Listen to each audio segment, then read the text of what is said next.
फिर क्या बताया, गुरु बिन वेद पढ़े जो प्राणी, समझुन सौर रहे अज्ञानी। गुरु बिन काहु न पाया ज्ञाना, जो थूथा बूछड़े मूड किसाना। अब जैसे सरसों का जोड़ा होता है भूस, या ये धान निकालते हैं उसकी प्राण भूस होता है, और कोई मूर्ख उस प्राण में ठाठा पटकन लग रहा हो और कोई इसको कहे क्या कर रहा है कि धान निकाल रहा हूं धान इसमें थोथे भूस में माथा मार रहा है। तो जब तक सतगुरु नहीं मिलेगा तो ये अन्य साधनाएं हैं, थोथा भूस कुटना,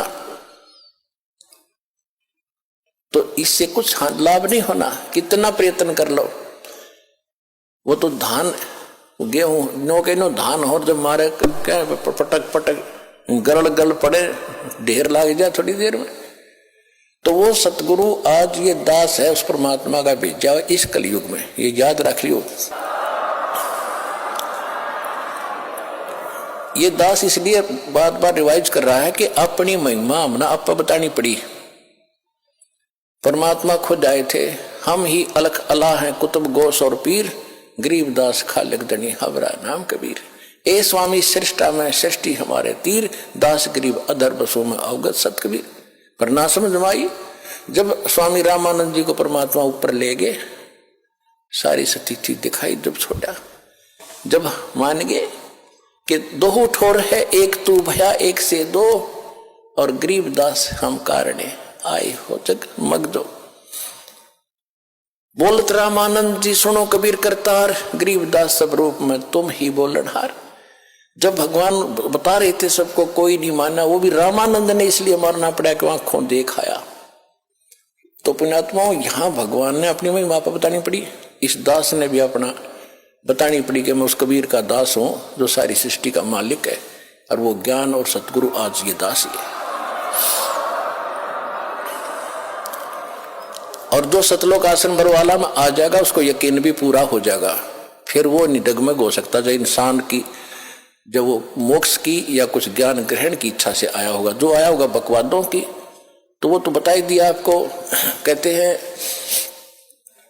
कोट वर्ष करो संगत संतों की, पत्थर का जल में क्या भीजे, चंदन बन में रंग ला दे एक बांस बिटम्बी ना सीजे। कहते हैं जैसे पत्थर को तो 20 फुट जल में डाल दो, 2 टुकड़े, और बाहर निकालो 10 वर्ष बाद, चाहे 6 घंटे बाद, और फिर उसको एक दूसरे से लगा दो, उसमें जो के तो गुण है, गुणों में परिवर्तन नहीं हुआ, चिंगारियां निकल रही है उससे। और इसी प्रकार चंदन का जो पेड़ वृक्ष होता है, आसपास के सभी नीम को, जंडी को, पीपल को, जितने भी पेड़ होते हैं अपनी महक छोड़ छोड़ कर चंदन जैसी महक वाला बना देता है, बहुमूल्य बना देता है। लेकिन एक बांस होता, बांस जिसकी लाठी बने मच्छरदानी बने, इसका असर नहीं होता, चाहे उस चंदन के वृक्ष के साथ में उग जा, उसमें वो ग्रहण करने का गुण ही नहीं है। तो जो यहां आएंगे कुछ जिज्ञासा लेकर के, मोक्ष आधार मान करके, उनका तो लाभ होगा ही होगा।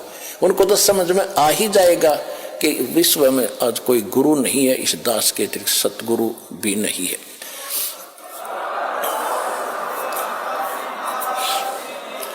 और जो आए होंगे उस पत्थर जैसे, बांस जैसे व्यक्ति हैं, उनका असर होना ही नहीं। वो तो वही फिर कबाड़ में वे क्या करें, कि तो किले में चढ़े जाया करें, पत्थर और काम के आएंगे। तो इस प्रकार के जो व्यक्ति हैं, जिनको इतना ज्ञान, इतना प्रमाण देखकर भी असर नहीं हो रहा कि ये सचमुच कोई बात अलग है, तो वो बताया है कि कोट वर्ष करो संगत संतन की, जैसे पत्थर का जल में क्या भीग गए, और चंदन बन में रंग ला दे एक बांस विटम्बी ना सींचे। तो इसी प्रकार परमात्मा ने बताया कि देखो ये आ रहा तुम्हारा भगवान, और तुम वेद पढ़ो और गीता पढ़ो और पुराणों को सत्य मानते हो। और पुराणों में ये लिखा है, वेद में कहीं लिखा है, श्री देवी पुराण के अंदर 5वें स्कंद में 414 पृष्ठ पे ये लिखा वेद व्यास जी ने कि सतयुग के ब्राह्मण वेद के पूर्ण विद्वान होते थे और दुर्गा की पूजा करते थे, खाक विद्वान थे वह। वेद गीता वेदों का सरल रूप समझ लो, ये तो आप आम जानते हो, आम हिंदू समझ सकता, उसमें सरलार्थ भी है। कहीं है गीता में देव दुर्गा की पूजा का प्रावधान? नहीं। उसमें मंत्र गिन के 3 दे रखे हैं। मेरा तो मंत्र है ब्रह्म हूं मैं, श्री कृष्ण में बोल रहा है। और एक पूर्ण परमात्मा जिससे पूर्ण मोक्ष होगा, उसकी भक्ति करने से दोबारा जन्म नहीं होगा। मेरी भक्ति करेगा तो मेरा भी जन्म तेरा भी जन्म सदा रहेगा, परम शांति नहीं हो सकती। वही वेद बताते हैं। वेदों का जो का तो सारांश है, ये छोटा सूक्ष्म रूप है कई वेद इस गीता में दुर्गा की पूजा। वेद सतयुग के ब्राह्मण वेद के पूर्ण विद्वान होते थे और वो दुर्गा की पूजा करते थे। गांव गांव में मंदिर बनवाना उनका उद्देश्य था। ये मंदिरों का लठी ननगढ़वा रखा है नकली पर ब्राह्मण को और वेद के ज्ञाता को अब पत्थर पुजवा कर मार दी, सारी दुनिया भूत बनवा दी। परमात्मा कबीर जी यही बताते हैं, वेद पढ़ने पर भेद ना जान, ये बांचे पुराण 18। और फिर पत्थर की पूजा करवावे, मंदिर बना उसमें शिवलिंग दरवा दिया, विष्णु जी की पत्थर की मूर्ति दरवा दी, कृष्ण जी की दरवा दी। खाक पढ़े वेद तुमने, क्या पढ़े पुराण? तो उसमें परमात्मा ने कहा कि ये आ गया तुम्हारा ये भगवान, और तुम इसको निराकार बताते हो। कहा कि तुम जाओ यहां से, क्योंकि काल ने एक फिक्स टाइम का रखा है। काल का दूसरा अर्थ समय भी होता है। तो यहाँ का जो समय है वो निर्धारित है, इसमें कोई परिवर्तन ना वो स्वयं कर सकता, ना किसी और संस्कार में कोई परिवर्तन इसका देवता कर सकता। ये काल भगवान काल है, जो यहाँ का मालिक है। भगवान तो नहीं है, यहाँ का स्वामी है। ये भी काल है, और यहाँ जो समय निर्धारित है ये भी समय भी काल कहलाता है। ये दोनों के दोनों परमात्मा के कबीर साहब के अधीन है, उसके हुक्म के से चलते हैं। तो वो जो काल ने समय फिक्स कर रखा था कि इतने समय में ये तपस्या पर भुन कर सभी प्राणी अपना गंध इसमें छोड़कर अपने आप उड़ जाते हो, वहां से निकाल दिया, एकदम जम पाता है। जो भी खाली होता जाता है उसको ऐसे फेंक देते हैं। तो एक दिन में सारे पहुंच जाते हैं। फिर वो धर्मराज के पास लाइन लग जाती है। वहां जाकर फिर उनको संस्कार वश अलग अलग, जहां जिसका जैसा, कोई स्वर्ग में जाओ, चाहे गधा बनो, चाहे कुत्ता बनो, चाहे राजा बनो, जाओ।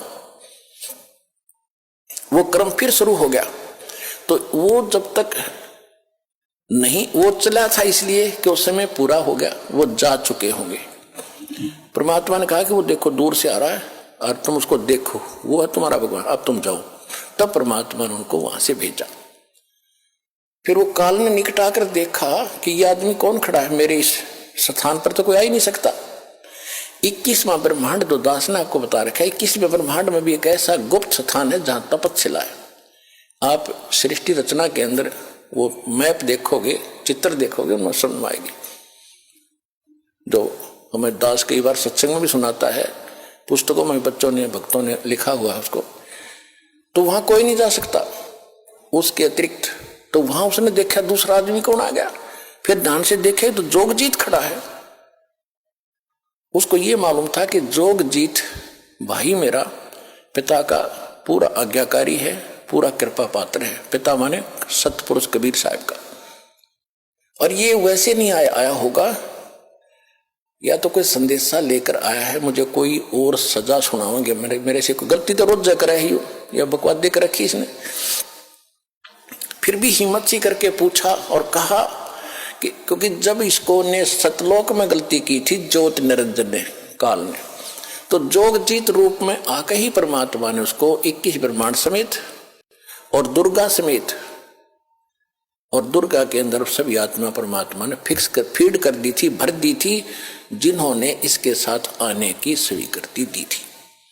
तो इसने वहां दुर्गा के साथ बद व्यवहार करना चाहा, इसकी बेइज्जती करनी चाहिए थी, या उसके मुंह में समा गई पेट में मुख्य माध्यम से। तब परमात्मा ने आके इस काल के पेट से निकाली, और दोनों ही दंडित अपराधी हो ही रहे थे, हम भी वो दुर्गा भी काल भी। तो काल जो अपराधी बन गया कि उसने वहां गलत कर दी। ऐसे पवित्र स्थान में एक देवी लड़की के साथ बद व्यवहार करे, फिर उसको वहां से 21 ब्रह्मांड समेत भेज दिया, निकल जाए से। उस समय इसने हाथ जोड़े जोगजीत रूप में, कि माफ कर दे, मेरे से गलती होगी और मुझे यहीं रख लो, पिताजी से प्रार्थना कर दो। तो बोला भी प्रार्थना मैंने कर ली, आप जाइए यहाँ से। जबरदस्ती 21 ब्रह्मांड समेत इसको यहाँ 16 शंख कोश की दूरी पर भेज दिया। एक कोश में 3 किलोमीटर होते लगभग। 48 शंख, नील पद्म शंख, इतने किलोमीटर दूर ये 21 ब्रह्मांड आगे। उसके बाद इसने अपनी मनमानी शुरू कर दी कि मेरा कौन के बिगाड़ेगा। तो जब वो जोगजीत रूप में परमात्मा इसके लोक में आ गए तो इसने वो प्रतिशोध लेना चाहा जो उसने वहां से निकाला था जोगजीत रूप में, और उसमें भगवान जोगजीत रूप में खड़े थे। तो काल ने कहा कि जोगजीत तू यहां क्यों आया, यहां क्यों आया, और पुरुष वचन हो तो मुझे सुनाओ।